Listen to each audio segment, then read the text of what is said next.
jacket will dry out later. Very nice of you. Let's all stand for a moment of silence to honor the lives lost across all aggressions in the world.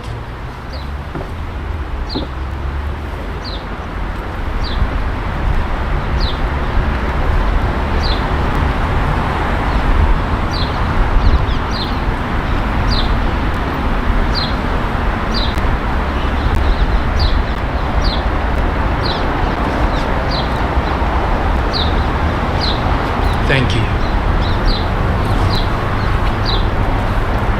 You can sit down if you have a seat next to you there. Aloha, everyone. My name is Cassie Chi. I use she, they pronouns, and I'm the pastor of Waikīkī United Church of Christ. I've been invited to MC tonight, and we have a great array of speakers representing a lot of different organizations before we have our Candlelight Vigil at the end. But I just want to start by saying we are not here to mourn lives lost. We are here to mourn thousands upon thousands of Palestinians whose humanity has been stripped and whose lives have been taken. We are here to bear collective witness to incomprehensible violence of genocide. And whether you are here because you have been a lifelong organizer against the violence of occupation, or because you have been awakened by the recent death-dealing ways of empire, we welcome you to this collective space here at Church Crossroads to grieve together. So I believe as a pastor in praying with feet rooted firmly in the ground and arm in arm with those that are most vulnerable and most impacted by empire in our communities. Often those prayers, right, can look like protest. Those prayers can look like late night spreadsheets, preparing food for community, caring for little ones, raising our voices to decision makers. And while there will be more of this to come, tonight our invitation is to gather, to pause, to listen, and to let the power of grief move us. In the words of Grace Lee Boggs, she says, transform yourself to transform the world, and that is what we're here to do tonight, to pause, to listen, and to be in our grief together as a community. So before we begin our vigil, I just want to go over a couple of housekeeping things. First of all, as you've heard, the bathrooms, if you go through the social hall to the door in the left, the bathrooms are in there, and I believe the code is 3326, yes. We also have donation tables in the back, so if you want to donate to families that have been directly impacted, please see there are QR codes there that you can use. We also printed some programs if you would like to use those as well. Okay, lastly, I just want to offer two guidelines for our collective space tonight. The first is to trust your na'au. So there's a lot of ways grief can happen for people. If you feel like you need to step out, if you feel like you need to cry, do whatever feels best to you in your body. The second is to honor this as a collective space of grief. So, you know, things can show up a lot of different ways, people smiling, people crying, people in silence. So let's just respect everyone in the ways that they're showing up tonight and try to hold each other with a lot of care and tenderness in this moment, this really grave moment. Okay. I'm going to speak first from my perspective as a Christian minister, and then I'll invite of our other speakers. So as I mentioned, I'm a pastor in the United Church of Christ. I'm here today standing in the strange contradictions of colonialism. And as one who seeks to follow my Palestinian sisters and siblings, lead for liberation, and a US taxpayer who is funding this genocide. I'm here today as queer and as pastor. As a pastor in a denomination in which some former white leaders overthrew Queen Liliuokalani, and as a follower of Jesus, an ancient Palestinian Jew who was killed for standing up to empire. I bring up these strange contradictions because as a minister and as an interfaith organizer, I have been told too many times by churches and by faith leaders that politics and faith are separate. That there are issues that are too political, too complicated, queer, Hawaiian, controversial to be addressed in the church. That the responsibility of people of faith is not to take sides, but to promote love, peace, and unity. South African Anglican Bishop Desmond Tutu says, if you are neutral in situations of injustice, you have chosen the side of the oppressor. As a Christian, the Jesus I know was born a poor refugee and was always with those on the margins, always with those who suffered the most at the hands of empire. And while many faith leaders knowingly and unknowingly are chaplains to the U.S. empire, there are few who work tirelessly to be prophets with the people. In February of this year, 50 faith leaders of various faiths signed on to a statement calling for a permanent ceasefire in Gaza. And I'll read you just a short excerpt here. We reject settler colonial Zionism, the extremist ideology which displaced some 750,000 Palestinians from their homes, towns, and land in 1948, plus thousands more in the intervening 75 years. We condemn all forms of religious violence and intolerance, including Islamophobia, anti-Semitism, and Christian supremacy. And while I am grateful for the 50 leaders who signed on to this statement, I ask you gathered here, fierce Palestinians and advocates, to challenge our faith leaders to deeper solidarity.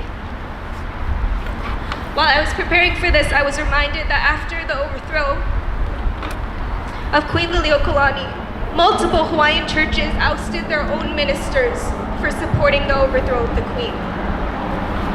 At Kamakapili and Kawaihau, Hawaiians rang the church bells at 4 a.m. to fast and to pray for the restoration of the Queen. May we embrace this kind of faith. May we remain steadfast in our fight against occupation and genocide in Palestine, in Hawaii, and across the world. And may we put our prayers of liberation into practice in every space that we enter. To close my time, I just want to give some excerpts by Reverend Mitri Raheb, a Palestinian Christian theologian in Bethlehem. And he wrote this in a blog post in October. Suddenly, I received a message from a friend in Gaza that an Israeli airstrike has hit the campus of the Greek Orthodox Church in the old city of Gaza, and that at least one child is killed in the attack. Israel did not spare hospitals, cultural centers, housing units, or mosques in its war, and now it hit one of the oldest churches in Palestine. Many thoughts started crossing my mind, many images of the members of the Gazan Christian community that I came to know during my many visits to Gaza during the last 5 years. I called a friend, a Palestinian Christian journalist in Gaza that took refuge with his wife, 3 daughters, and in-laws at the Roman Catholic Church. Suddenly, we heard someone shouting and crying aloud. "What's the matter, sister?" my friend asked. The assembly hall of the Greek Orthodox Church is totally destroyed. They believe all 40 people who were staying there are killed. She added, if they bomb the Greek Orthodox Church, then nothing will deter them from bombing our church here. We are next. My friend gave his mobile to his sister, saying, "Here is Reverend Mitri Raheb, talk to him." "I can't talk, this is terrifying, I can't believe what is happening," she said. She took the phone, she was still crying. At that moment, I wished that he did not ask her to talk to me. This was one of the few moments in my entire life where I was speechless. I did not know what to say, what to tell her. Every word will be out of place. Yet I had to say something. The only words that came to my mind were, "We pray for you all." I thought that these words would calm a sister who dedicated her life to Christ and a life in prayer. To my surprise, she shouted while crying, "We don't need your prayers," and handed the mobile back to my friend.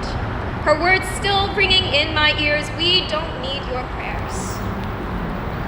I was meditating on her words for hours. Why would a sister say something like this? We all appreciate hearing friends telling us that they are keeping us in their thoughts and prayers.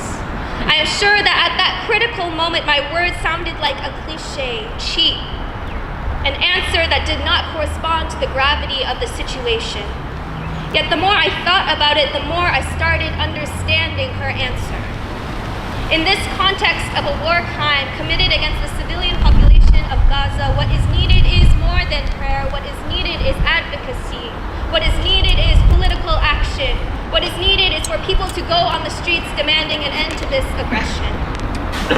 She knew that without an immediate ceasefire, without swift access to food, water, and medicine, and without a just and lasting peace, neither she nor her community would survive this war. Yet her words were not just about fearing for her life and for her people in Gaza. Her words in that moment had something prophetic in them. Stop praying for Gaza while allowing your government to sanction war. Stop thinking you are doing the people in Gaza a favor by praying without working vehemently for justice. Her prophetic words reminded me of the words of the prophet Amos. I despise your feast days, and I do not savor your sacred assemblies. Though you offer me burnt offerings and your grain offerings, I will not accept them, nor will I regard your fattened peace offerings. Take away from me the noise of your songs, for I will not hear the melody of your stringed instruments. But let justice run down like water, and righteousness like a mighty stream. Amen. At this time, I want to invite Pete up to speak for the Hawaii chapter of Veterans for Peace. Pete.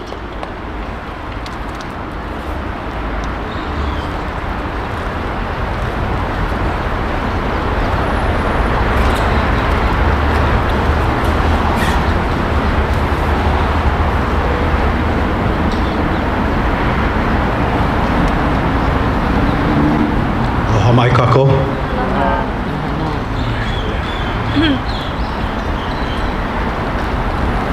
Well, first, bows of gratitude to the many hands and hearts that made this gathering possible, which includes our speakers and organizers and the public here today. Veterans for Peace Hawaii was moved to hold such a vigil for some time. Many have, so have other communities. But I'm just going to jump straight to full transparency. I was personally moved to work with others across generations because I too personally really needed this too.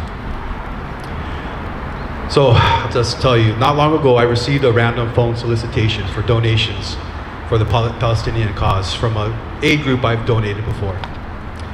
The kind phone canvasser had to go through her script, which included the latest death tolls, including the latest number of keiki, women, the statistics at the time. I had to interrupt her to start the process to give what I could before she could finish her script, and just said, yeah, okay, let's do this. Make monthly basis. I felt like bad I couldn't contribute more on a disability income, but the caller was profusely grateful anyway. I'm not ashamed to say that I had to rush off that call because my heart could no longer bear to hear those numbers, nor become numb to them. I burst into tears, but I couldn't distinguish between the pain I could easily imagine the Palestinian people are going through with the pain I carry from my ancestors and that of others suffering from militarism around the world today. Please bear with me for a second. A friend and mentor of mine is scolding me about not sharing a little bit more about my background when I prefer to be in the background.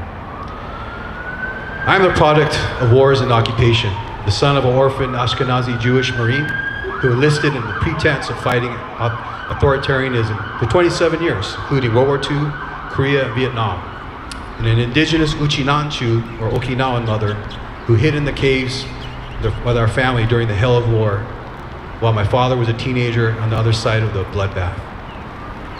With family who didn't escape the Nazi white Christian nationalists, you could say PTSD runs on both sides of my family. It's why I can stand here today as a parent and a former Army medic to condemn all wars. I cannot accept passing on this ridiculous cycle of suffering to my keiki. We must criminalize wars and militarism, as has been tried before. Just as no person should be above the law, so too should no nation be able to carpet bomb others. This is already established in international law and soldier codes of conduct in regards to the wholesale slaughter of non-combatants. With the integration of technology, industry, and weapons of war, wars of the modern era, unlike wars of the past, result in a disproportionate number of non-combatants killing as so-called collateral damage to hide the systematic murder. It is said that truth is the first casualty of war, but the rest are largely civilians. So this business of waging war against war, so to speak, cannot be done alone. Those joining me in this endeavor in your own ways, you have my deepest gratitude and solidarity. But first, we must face this ongoing trauma together to endure it by making the time and intention to mourn, grieve for the loss of each human life lost to such brutal, stupid, and worthless wars and militarism, particularly in the last 8 months. Each life has dignity, and we're here to affirm that. Let us remember each child lost and pledge to protect them from here on out. Let us remember those suffering from colonialism, so it is not in vain, but a collective spark in Kuleana for all of us to end it. Let us remember those lost in genuine service to the people, including humanitarian and health workers, journalists, that are among the true warriors and heroines. Let us remember those who lost in service to justice, such as a fellow soldier, Aaron Bushnell, who desperately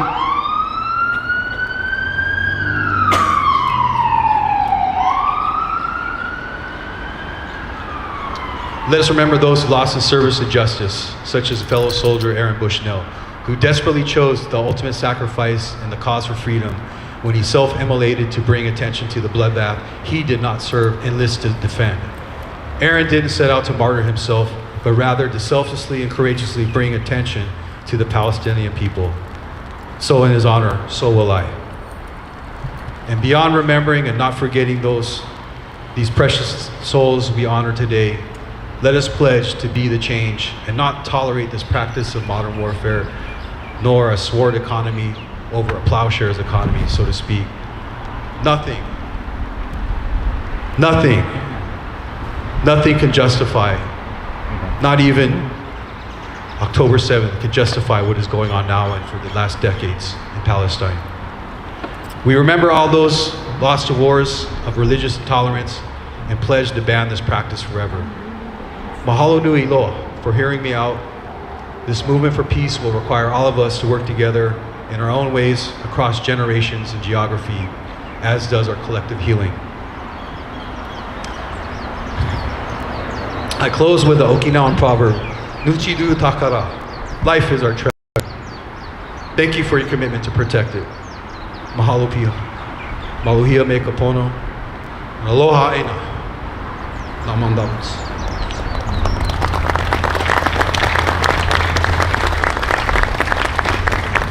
Mahalo. Next speaker we have, we're honored to have the Rimbam, the Chief Minister of Hompa Hungwanji, share a few words.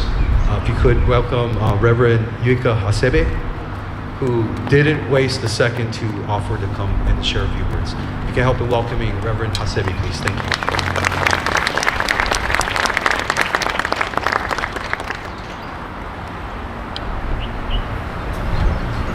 Thank you very much for giving me this opportunity to speak with you tonight.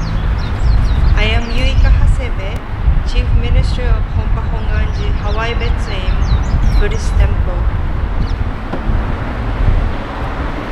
As we watch the TV or internet, we receive the continuous sad and horrific news about people hurting each other, and the precious lives are lost due to violence.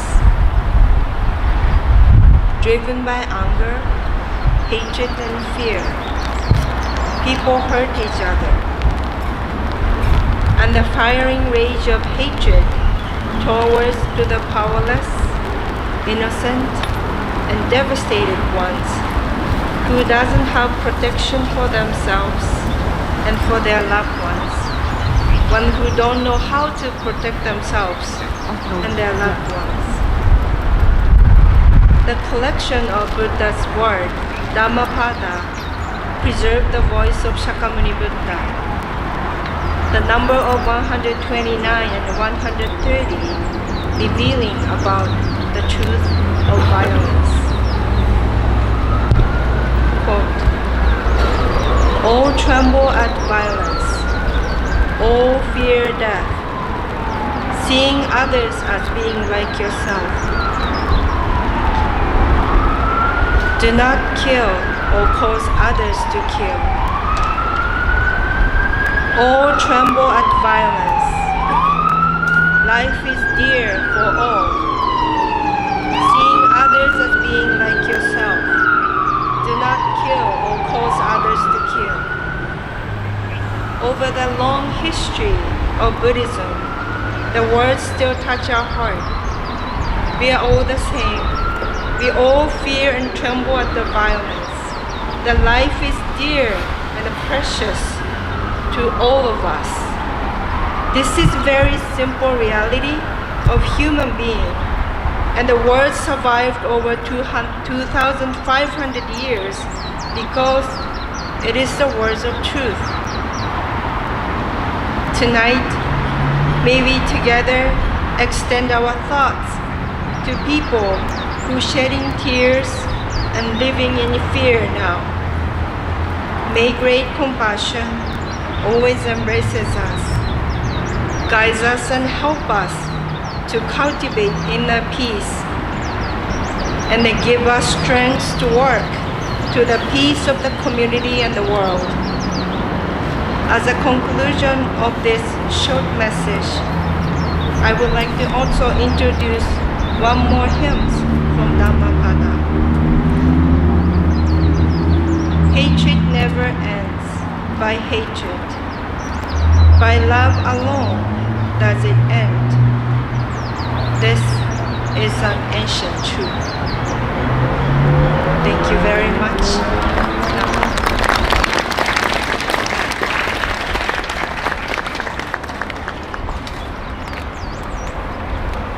Reverend Yuika. Next, I want to invite up Kalila for Students and Faculty for Justice in Palestine.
Aloha kako. I greet you with this mele. It's a mele verina, or a greeting chant from this land, Mānoa. It talks about the winds and rains that come to protect the people that are occupying and that are part of Mānoa. And we're just on the edge of Mānoa right here. And Mānoa goes all the way back to the edge of that crater. And I greet you with this chant, just so you folks know and remember that in the same way we rise up to protect and care for the land will come and protect us. I'm not gonna act like I know how anybody feels when they're talking about grief, the experiences that they've shared, the balance of ambulance coming and going as we are mourning and grieving the losses that we've experienced from our cousins abroad, across the ocean, and our cousins and family here. I'd like to actually offer something from the archives of Hawaiian language newspapers. There's a series that goes on for a year inside of Kanupepa Ku'oko'a, the longest running Hawaiian language newspaper that runs for about 80 years. In 1866, they start to run a series of 19 articles every week where they talk about life and daily life inside of this place that we all are becoming more familiar with and becoming liberated by Palestina, or as we understand it now, Palestine. In one of the entries, I believe it's in September of that same year, they talk about grieving practices in Palestine. They say that they wake up The parents, they sing songs out loud. Mothers cry as they make coffee and baked goods. Kids still run around and make noise as if nothing is going on, but they still remember and grieve and are part of that grieving process. Along with this discussion that happens inside of the newspapers, we hear time and time again about these really famed places inside of Palestina. And they talk about Mauna Olivia or Mount Olive. They give names in Hawaiian of these famed places in Palestine. And in one very important mele kanikau, which is a dirge or lamentation chant that's composed for Timoteo Ha'alilio, one of the people who is essential to Hawaiian sovereignty, they start to recall the famed places of Hawaii that protect Timoteo Ha'alilio. They look to Ka'ala, the highest point on Oahu, and talk about the maile lauli'i o ko'iahi, or the small-handed maile that's so fragrant that you could smell it from the shores, from that highest point of Oahu. And there's a symbol there, and they're talking about these long genealogies of resistance, of love, and of coming together of the islands, and uniting with other island nations and other people across the globe to memorize and commemorate this chief, Timoteo Ha'alilio. But in one of the 79 lines of this song, they say something very important that I want us all to repeat silently. And it goes like this. Naki ovai. So you say Naki ovai. Naki ovai. Na punawai. Kaulana. O Palestina. So in this really long lamentation and dirge chant that's composed for Timoteo Ha'alilio, they start to incorporate, again, places that are protectors of this aina, but they connect the struggles of Hawaii and the struggles of Hawaiian sovereignty to the place all the way across on the other side of the globe, Palestine. They talk about the famed springs, the famed rivers, and the coffee, and all of these things that are important to connecting our cultures. And I don't want to take up too much more time. I think the last thing I'll do is offer a lamentation chant that we practice. And if you know the chant, please join me. But if you don't, that's fine. Grief is a very powerful way to ground ourselves in place and take up space that is very different than what we're accustomed to. But always remember that when we grieve, there's a little bit more at the end of grieving. And I'll talk a little bit about this chant after I perform it.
I only offered part of that chant, not the whole thing.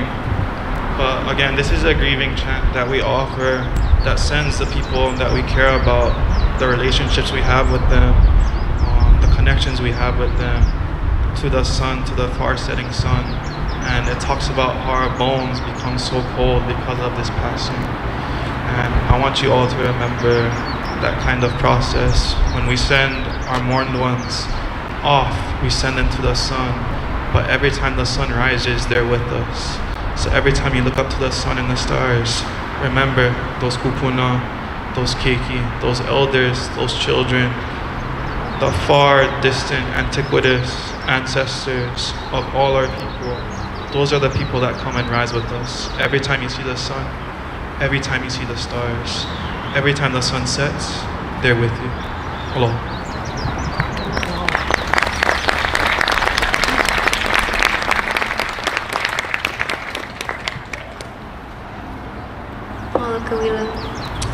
I want to invite up Imani and Rose, if you're here, Imani and Rose, to speak for Jewish Voice of Peace-Hawai'i.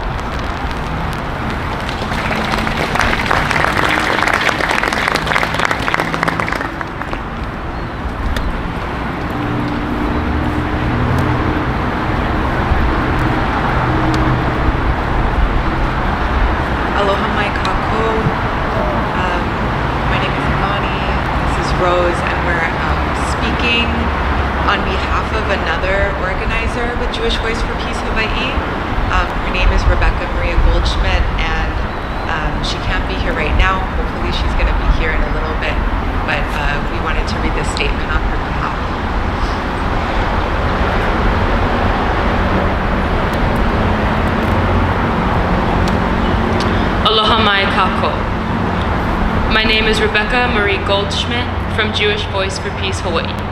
I'm sorry I can't be here right now. I hope to come a bit later. Tonight I'm presenting at the Japan Peace Association Conference. But I'm thankful to send a solidarity message to everyone at the Vigil, and I want to thank Hawaii for Palestine for offering us space to speak and for organizing such a necessary event for us to come together, grieve, and also keep organizing. Mahalo to all the Kanaka Maoli folks in the room and all Hawaiian ancestors for teaching us so much about aloha aina and demilitarization. I wouldn't be doing this work if I didn't have the privilege of living and learning in Hawaii. I'm currently studying in Hiroshima, where we have been holding a candlelight vigil for Palestine every single day since October 13th. We stand in front of the atomic bomb dome, the symbolic building that survived the first use of a nuclear weapon in war and the nuclear genocide committed by the US military on August 6, 1945. The bomb instantly evaporated 40,000 civilians, and an estimated 200,000 people were killed from the blasts and radiation from both bombs in Hiroshima and Nagasaki. Witnessing the current bombing of Gaza from the vantage point of Hiroshima, it is hard to imagine the destruction, devastation, and human suffering of each place. But the immensity of both events is not only similar, it is part of the lineage of abhorrent, genocidal American military history. Every day we talk to people in Hiroshima Peace Park about Palestine, Gaza, and hold space, just like this vigil, with candles, signs, songs, and chanting to make sure people do not forget the genocide. This is not only a physical protest presence, it is a deeply spiritual discipline, focusing our thought and presence at a mass grave site for the people and land of Palestine. As a Jewish American and an Israeli citizen, I want to remind everyone that critiquing Israel is not anti-Semitic. In fact, what is anti-Semitic is erasing or ignoring anti-Zionist Jews. Judaism is a 3,500-year-old religion, and Zionism is an only 125-year-old political movement. As a descendant of Holocaust victims, I'm here to share how I came to understand that Palestinian people deserve human rights and the right to exist, live, and thrive like the rest of us.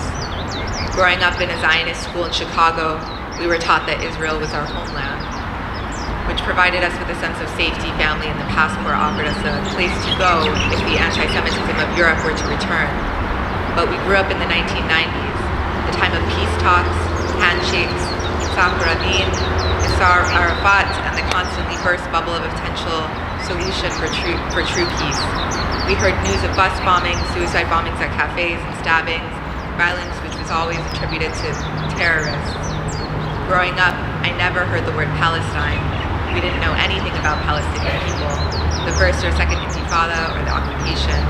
The only thing I had heard were the letters PLO, but I didn't even know what it stood for the Palestinian Liberation Organization, whatever the PLO was. In my head, it was bad. In high school, I became politicized by the Iraq anti-war and began to study the realities of Israel-Palestine. For most of my young adult life, like my entire family and Jewish community, I was willfully ignorant of Israel's crimes against humanity and the real-life experience of the Palestinian people. I didn't know about the million uprooted and desecrated olive trees. I didn't know about the contaminated water and the intentional destruction of wells and water tanks. I didn't know about the checkpoints, the child prisoners, or the Nakba, the forced displacement of 700,000 Palestinians from their homes in 1947-48. It took me 2 decades to discover the truth about the military occupation and the horrifying daily human rights abuses perpetrated against the Palestinian people.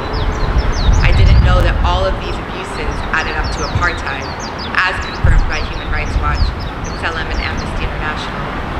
The current onslaught and bombing campaign is only one horrifying event in a series of daily dehumanizations that the Palestinian people have endured for 75 years. And I have had to face the reality that it's my own family living in settlements and serving in the military that are directly perpetrating these crimes of genocide, ethnic cleansing, and forced relocation.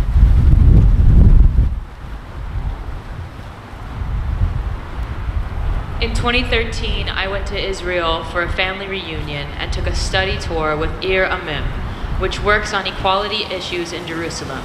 On this tour, activists explained how the city is divided, who has access to certain places, where Jews are allowed and where Palestinians are not allowed. I saw with my own eyes the trash being thrown from the Jewish side of the city into the Palestinian city below. I photographed the construction of the apartheid wall and the huge cement slabs and barbed wire that divide the city in two. Going to visit my family in a settlement outside of Jerusalem, it was hard to understand that just miles outside of their backyard was an entire Palestinian city that they would never visit, that they would never know anyone there, and they were content with driving on the roads that Palestinians couldn't drive on, in their communities that would only know Palestinian people as terrorists. As a Filipina, I understand the pain of living in diaspora, not knowing our language, not knowing our culture, and being assimilated into white American culture. Filipinos are deeply entrenched in the American military through our colonization and occupation histories. Our families have been coerced into joining the Navy and have multiple generations in military service, also perpetuating wars abroad. Like Palestinians, indigenous peoples in the Philippines are also criminalized for defending their ancestral lands. There are many Filipinos in Israel who also serve as caregivers and workers, including one who was taken hostage by Hamas and released. There are also Filipinos who fight in the IOF. There are 10 to 20 times more Christian Zionists than Jewish Zionists, and many of them are Filipinos who take tours to Jerusalem to walk the path of Jesus and be baptized in the Jordan River, a site that actually steals water from Palestinian villages. The people of Palestine, the people of Hawaii, the Philippines, and Palestine all suffer from U.S. military occupation. Okinawa is under military occupation. Even Japan is under U.S. military occupation and influence, which is why they are currently buying drones from Israel and creating parts for Israeli weapons. Israel is a nuclear military base in the Middle East, aka the Levant, aka Southwest Asia and Northern Africa.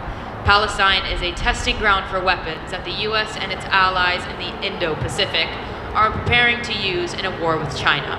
We must be able to make these connections and understand the blatant reality that all our communities are being prepared in various ways for that third front war.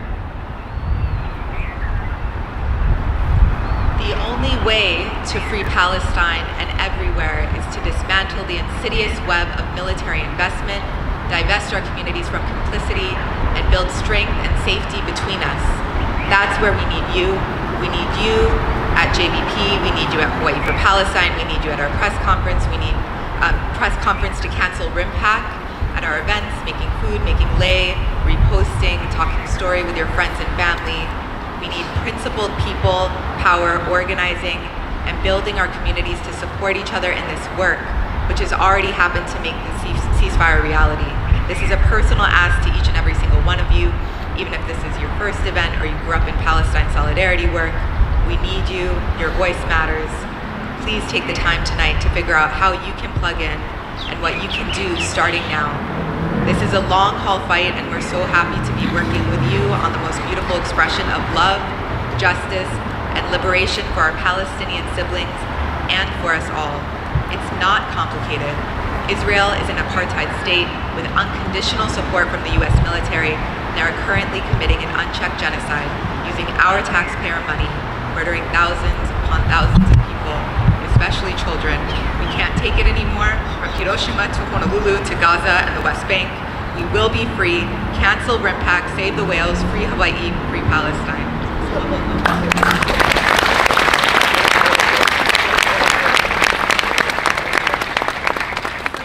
Free Palestine! Free Palestine! Free Palestine!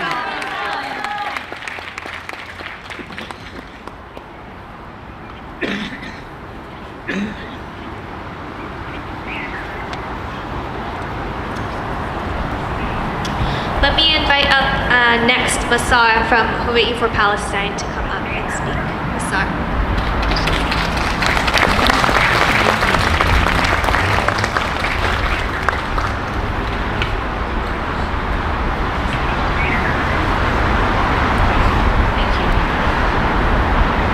Can you guys hear me?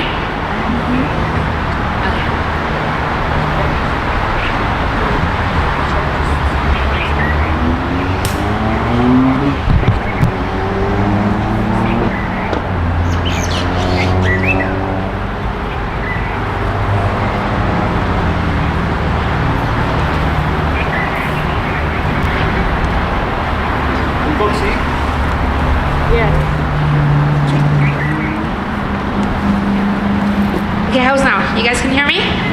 Okay, awesome. Okay, I'd like to start with thanking you all for coming out. I feel like it's very important for us to commemorate and to have a time, a space where we remember those that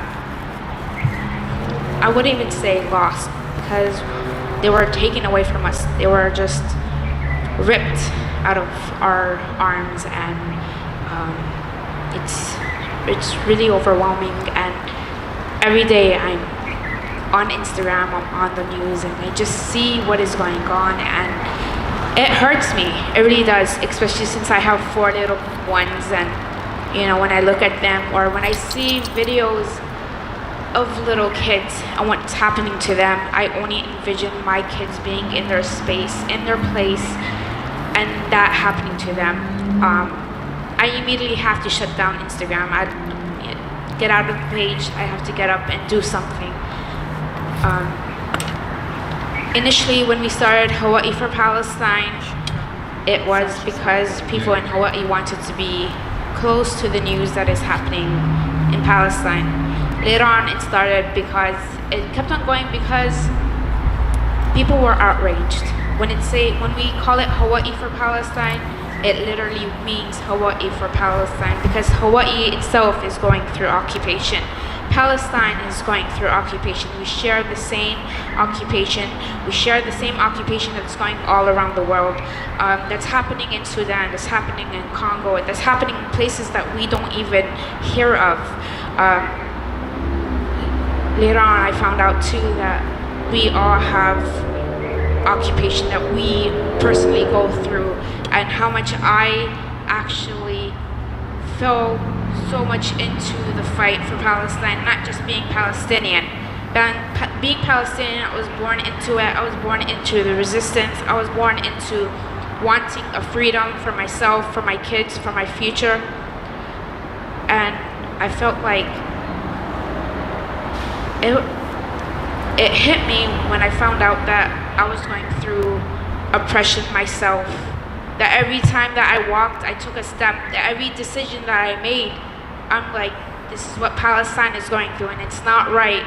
It's not right when it happens to Palestinians. It's not right when it happens to Jews. It's not right when it's happened to people that are indigenous to their own land. How can you say that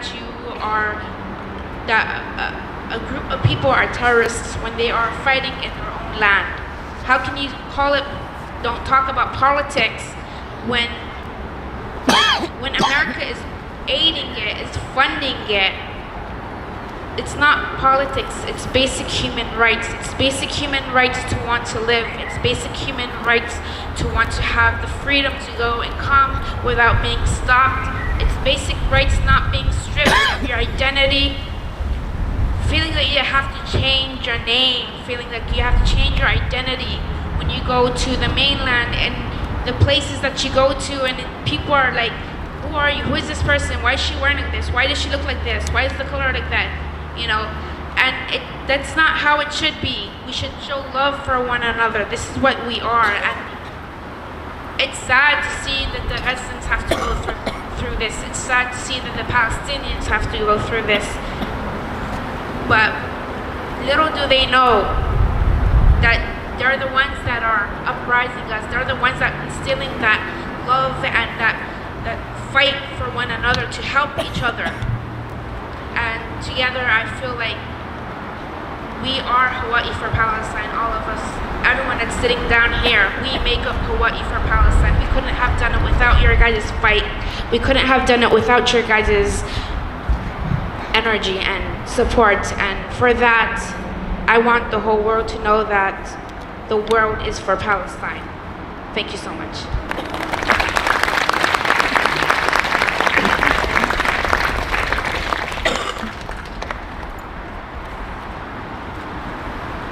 Thank you, Masar. For our final speaker, I want to invite up Ma'an. Ma'an, are you here? Yeah, let's welcome Ma'an.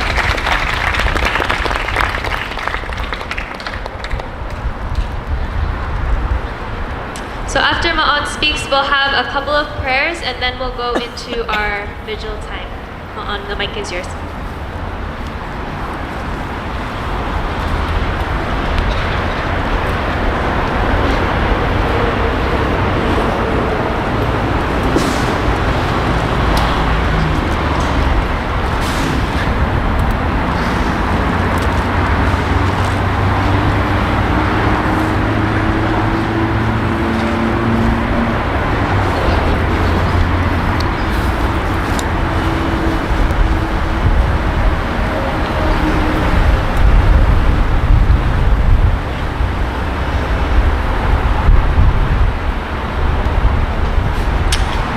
I don't think words are sufficient in moments like this. I personally don't dare to try to find the words, even in my mother tongue, to translate the depth of horror and suffering we are going through at this time. The never before felt emotions going through our bodies, the throbbing heartache. So I'm going to keep it precise and to the point. I was speaking with my friend and football mate Hussam on WhatsApp last Tuesday. That morning, he told me that his father just died due to medical negligence. He lied. My uncle died of dehydration and starvation before the eyes of all of his 23 members of his family, all taking shelter for the 8th time in a row in one tent at an UNRWA designated area in Rafah, which was just recently bombed by US provided Israeli carried airstrikes previously tested here on indigenous Hawaiian lands. I have not heard back from him since. So this is not the time to be speaking. This is a precious opportunity to be present in solidarity, in a shared struggle for liberation, in a safe space of collective vulnerability and strength, in the privilege of intersectionality and synergy, in unapologetic unity. If we have learned anything over the past 76 years of Israel's genocidal campaign, and especially the most recent 237 days, it is that truth may be absolutely worthless in the face of immense power. But far more importantly, that truth is how we can live a dignifying life. And that is as essential as life itself. So we must hold on to that until the very end. I'm not going to stand here and wishfully dream of a perfect world where no injustice exists, because that day will never come. But it is precisely because of that I'm going to do the best I can to find for a better world with you. We must continue speaking truth to power. We must boycott, really boycott, sanction and divest from all colonial projects as if our lives depend on it, because it does. So let me remind you that your sovereignty, indigenous sovereignty, is a prerequisite for my sovereignty, Palestinian sovereignty, and vice versa. That our struggles are interconnected, and our collective liberation is the only path to each of our individual liberations. Your freedom and demilitarization from this colonial, imperial, and capitalist system is the single most productive way to support the freedom and liberation of other nations, including Palestine. No one is free until we all are. Yeah.